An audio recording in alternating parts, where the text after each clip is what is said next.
Education is important to me, for that nobody can take it from you. And if you educate a child or a girl, that means you have educated the whole nation.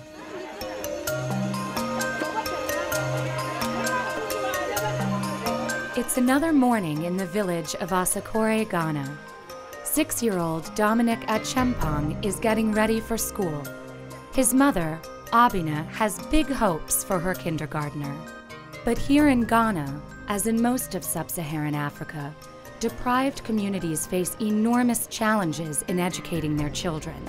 For those like Dominic, poverty robs ambition and forecloses dreams. Despite billions of dollars in aid to developing countries for free public education, government schools do not effectively educate all children. Parents complain there is a lack of access, poor governance and teacher performance, and they are not free because there are fees beyond tuition. This causes parents to seek other low-cost alternatives within their communities. In 2008, the IDP Foundation went to Ghana to survey local progress in microfinance for education.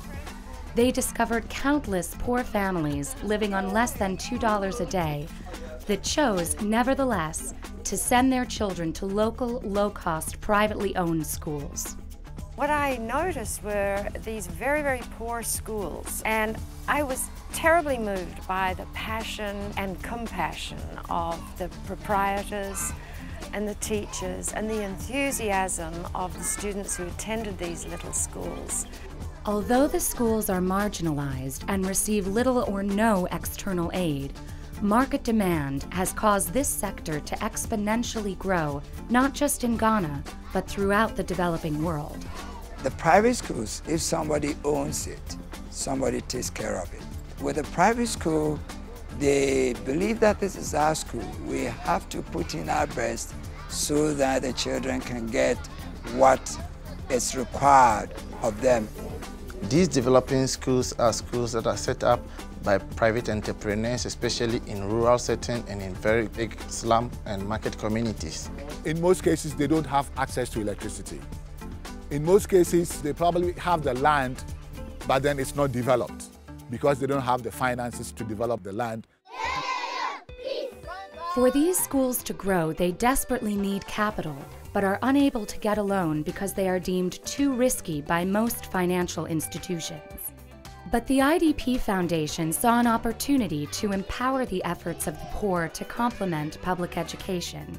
They hypothesized that proper business training would enable these private school proprietors to both take and successfully repay loans, which allows them to improve their schools. To achieve this goal, IDP partnered with Sinapiaba Trust to implement this unique and innovative program. They are the largest microfinance institution in Ghana and a member of Opportunity International.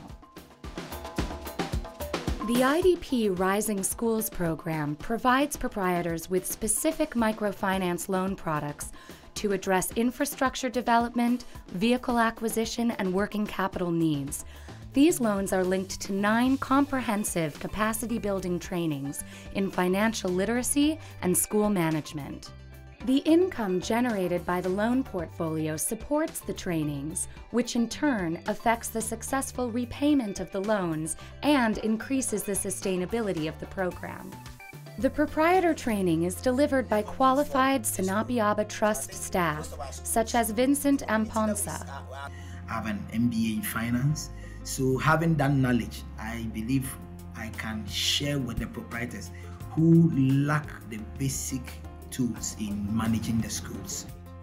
Now we are using microfinance principles to combine the forces between the entrepreneurial abilities of the rural people and also to tap on the future potentials of these children to transform the lives of a whole community. I hope you understand. So the school is a separate entity, the owner is also separate. After the training, they now know how to put things together. They now know how to organize their books. Proprietors should work as businessmen, but they shouldn't put away the social needs of the communities. This is something that as a program we push as an agenda. The training and loans have positively impacted school children through better infrastructure, greater access, increased enrollment, more days in school, increased parent involvement, and improved school management. My name is Lily Ban. I am a trained teacher. I am the proprietor of Ban Memorial Community School. Lily and her low-cost private school are a shining example of the IDP Rising Schools Program.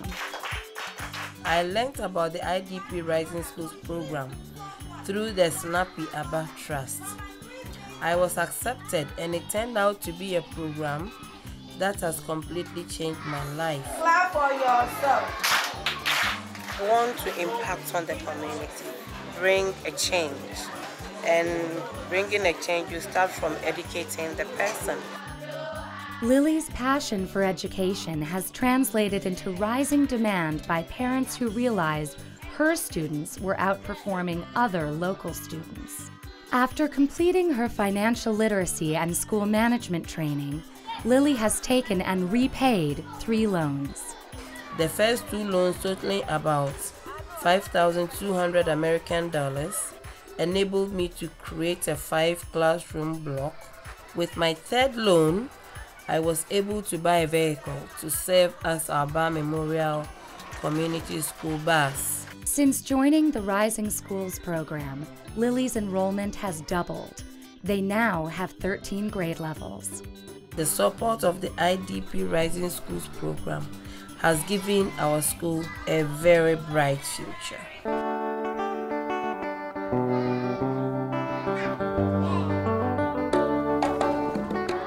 We've been really successful in building a largely sustainable model, and as we continue to scale up throughout Ghana, we can only dream about what an inspiration that might be to other microfinance organizations and what an impact that might have on literally millions of children around the world.